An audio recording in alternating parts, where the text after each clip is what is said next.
Bitka pri Moháči. V tomto videu si povieme o bitke pri Moháči a odpovieme si na otázky. Aké boli pomery v Uhorsku na začiatku 16. storočia? Čo predchádzalo bitke pri Moháči? Ako sa odohrala samotná bitka? Ako ovplyvnila bitka neskorší vývoj v krajine? A nakoniec, ako rozdelila krajinu okupácia Uhorska? Toto video si teraz môžete pozastaviť a využiť tieto otázky ako súčasť vašej individuálnej prípravy. V roku 1516 bol za panovníka Česka a Uhorska korunovaný len 16-ročný kráľ Ľudovít II. Jagelovský. Jeho panovanie bolo poznačené rozkolom medzi šlachtou, odmietaním podpory a intrigami voči nemu. Uhorsko zažívalo hospodársky úpadok.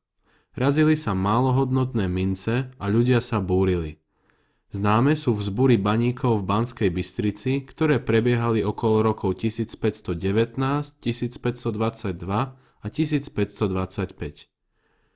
Práve keď v roku 1526 vrcholila ďalšia veľká banskobystrická vzbúra, ktorá bola sprevádzaná rozporom vo vládnucej triede a tá sa chystala urobiť prevrat, prišla správa, že sa Turci chystajú zaútočiť na Uhorsko. V období, keď sa vládcovi doniesli správy o blížiacom sa nebezpečenstve, zasadal aj uhorský snem.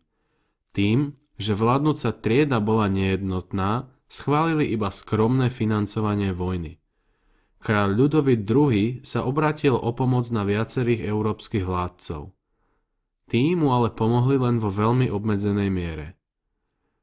Dobitie pevnosti Petrovaradin v júli 1526 v dnešnom Srbsku pri meste Nový Sad vyslalo signál na mobilizáciu vojsk. Posily zo Sedmohradska a Chorvátska sa odmietli zúčastniť, zatiaľ čo pomoc z Česka a rakúskych krajín nestihla prísť včas. 29. augusta 1526 prišlo k stretu uhorskej armády s Turkami pri maďarskom meste Moháč, ktoré bolo vzdialené asi 180 km od hlavného mesta Uhorska Budína. Kráľ Ľudovít II. Prišiel s 25 000 mužmi, ktorí ale neboli dobre trénovaní a zorganizovaní. Naproti tomu, sultán Sulejman I. prišiel s výborne vycvičenou a zorganizovanou armádou o počte asi 60 000 mužoch. Hlavný veliteľ uhorských vojsk, arcibiskup Pavol Tomori vedel, že Uhorsko disponuje vynikajúcou ťažkou jazdou, tak všetko stavil na jednu kartu, a to poslať jazdu čelným útokom na Turkov. Keďže finančné pomery nedovolovali platiť drahých žoldnierov, pechotu uhorskej armády tvorili naverbovaní študenti, tovariši a mestská chudoba. Keď Turci premohli ťažkú jazdu, ich dobre vycvičené vojsko poľahky premohlo uhorskú pechotu, ktoré veľkú časť pozabíjali a zvyšok padol do zajatia. Zaujímavé je, že Turci po víťaznej bitke celú noc čakali na príchod hlavnej uhorskej armády, ktorú v skutočnosti práve porazili, a sultán si ešte dlho po bitke nebol istý, či naozaj zvíťazil, lebo nevedel pochopiť, že proti nemu postavili takú malú armádu. Keď kráľ Ľudovít II. Videl, že je boj stratený, utiekol z bojska. Vo všeobecnom chaose ostali pri kráľovi len dvaja dvorania. Pri prechode cez potok Čeke pri Moháči kráľ spadol z koňa a utopil sa. Jeho osobou vymrela uhorsko-česká vetva Jagelovskej dynastie. Porážka pri Moháči otvorila Turkom dvere do Uhorska, aj keď ešte neznamenala jeho vojenské obsadenie. Smrťou bezdetného kráľa prišlo Uhorské kráľovstvo o panovníka. Na trón si robili nárok dvaja kandidáti. Arcivojvoda Ferdinand Habsburský a sedmohradské knieža Ján Zápolský, najmocnejší uhorský šlachtic. Každého zvolila časť šlachty, ale keď ani jeden nedokázal poraziť svojho protivníka, tak sa dohodli na rozdelení Uhorska. Ferdinand vládol severnej a západnej časti a Ján ovládal východ krajiny. Ferdinand založil stredoeurópsku podunajskú monarchiu. Tvorili ju dnešné Rakúsko, Slovinsko, České a Uhorské kráľovstvo.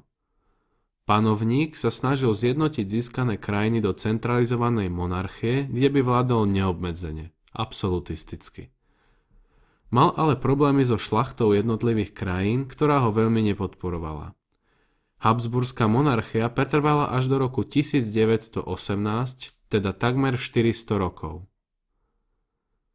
Ján Zápolský sa v snahe o získanie uhorskej koruny spojil s Turkami, ktorí to využili po jeho smrti.